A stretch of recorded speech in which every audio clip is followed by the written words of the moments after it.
What is going on, Hive Warriors? This is your boy Edward V, and we're going to talk about an article that came out referencing a study that was recently released in the Cell Reports journal. Now, this article came out from Fox News, and it simply infers that intermittent fasting does not help you burn belly fat. Now, of course, I've looked at the actual research, the actual article on it. I'm going to go ahead and break it down in this video. Stay tuned.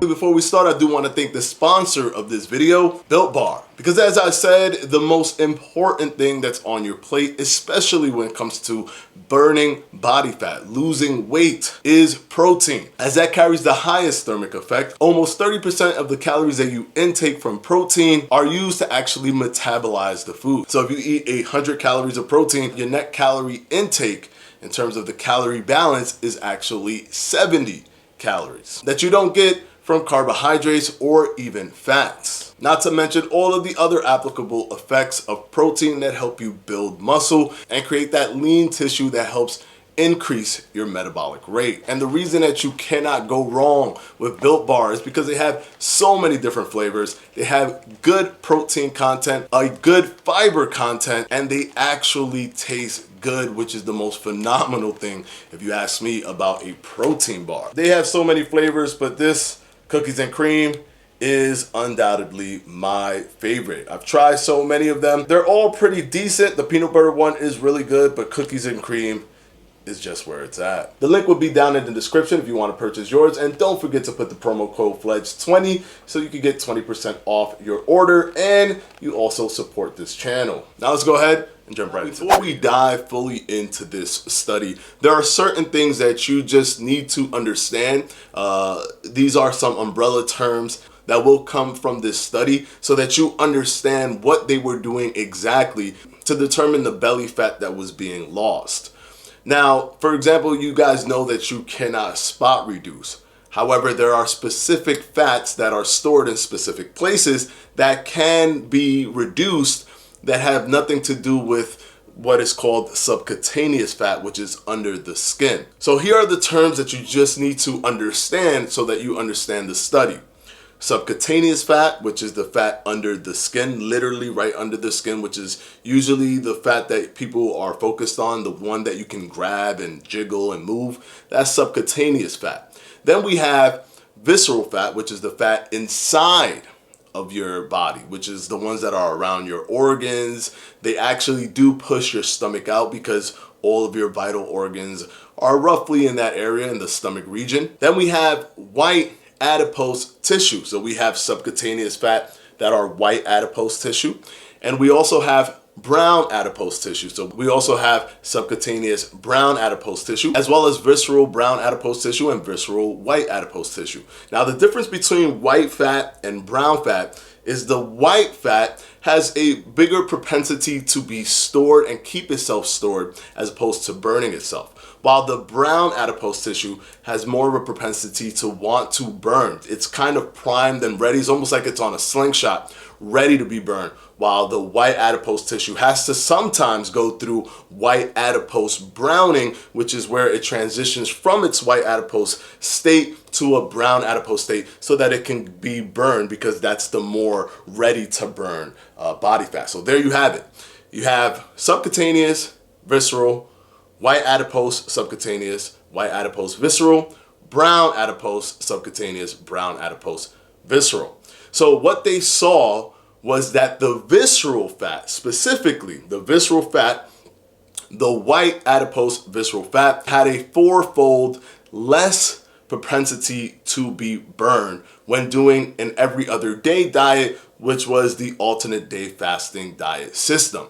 But here's the thing that kind of gives me a little bit of a chuckle, is that this was a non-human study, and it was a rats study. So it was done with rats. They used adult male rats, and they had a control group that was able to eat ad libitum, so the rats were able to eat as much as they like, no restrictions. And then they had those that were doing the every other day, alternate day fasting. They called it every other day in the study, but it was the alternate day fasting method. And they use proteomics, which is looking at the different proteins that come from the specific rats to see which are the proteins that are being pushed out that indicate what type of body fat is burning. Is it subcutaneous? Is it brown adipose tissue? Is it white adipose tissue? Is it visceral? They can tell from the proteome of those rats. So that's how they're looking at that data, and that's how they came up with with the with the burning depot to see what was being burned. Like they basically did a smart thing. It was something not a lot of intermittent fasting studies do this, or other diet studies do this, is look at exactly what type of fat is being burned. So it's almost like splitting hairs to see exactly the fat that you are burning. Now, subcutaneous fat was burning at an increased rate. Fox News didn't talk about that. The brown adipose tissue was burning at an increased rate. They didn't talk about that. They only focused on what the study itself, truthfully, was also focusing on, was that visceral fat wasn't being burned at a 4-fold rate against the fact that you're doing intermittent fasting. So if you weren't doing intermittent fasting, you would have a 4-fold increase in actually burning that visceral fat. And visceral fat burning is important because that is actually the dangerous fat. Subcutaneous fat is not as dangerous as visceral. Visceral is really where it's at in terms of health. In terms of controlling your health, you want to burn visceral fat. But what made me chuckle is that the rise to fame for intermittent fasting came from rat studies. There are similarities to rats and humans. There's a biological similarity there. However, they have faster metabolisms. So metabolically speaking, you could actually take a better snapshot in a shorter amount of time with rats than you can with humans. So it makes the process faster in understanding what could be the case with humans. But it isn't humans. Humans are humans, and you have to do the humans test to see if this is a valid outcome. But that was the number one criticism when intermittent fasting first started getting notoriety, is that, but all these studies are rat studies. That none of these things can be comparable to humans. And then subsequently after that, human studies started coming out, and then it's like, oh, wow, there's a lot of positive benefits coming from these human studies. It looks like it's transferring in terms of body fat, burning, lipolysis, fatty acids transitioning through the ketone body system, through beta hydroxybutyrate. It looks like something is going on here, and there are benefits that we're seeing. Thus why intermittent fasting became one of the most popular diets in 2019. But I think since that 2019 point, there was a pivot to, I guess, it's like, hey, well, if everybody keeps praising this diet, well, let's pivot to attacking the diet, because I guess praising it is now becoming boring. It's best to attack it, because that is the new thing to do while still talking about intermittent fasting.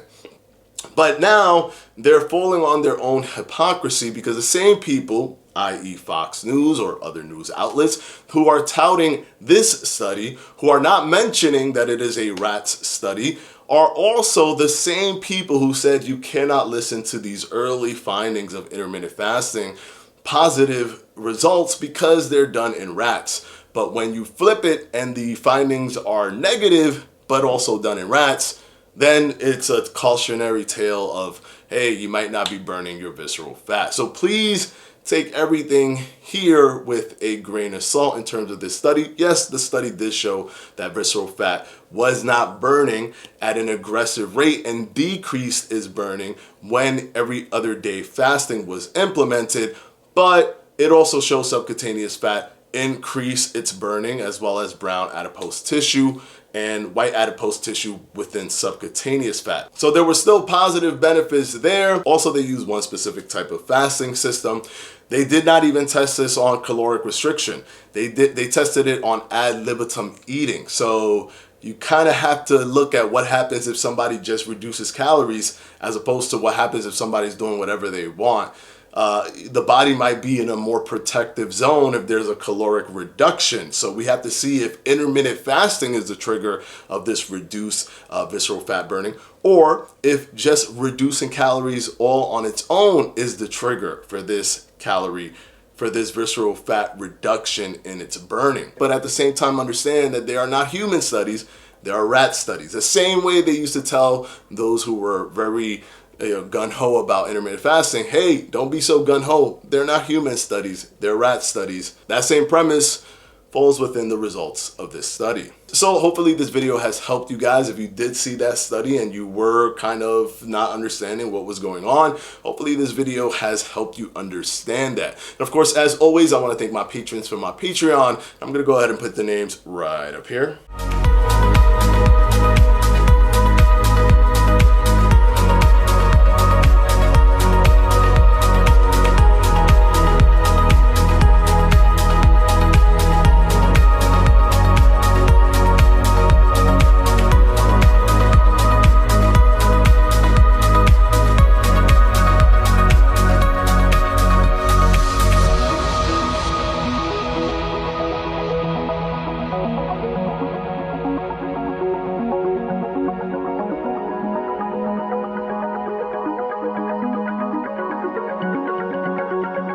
And as always, guys, I'll see you on Wednesday for another FAQ.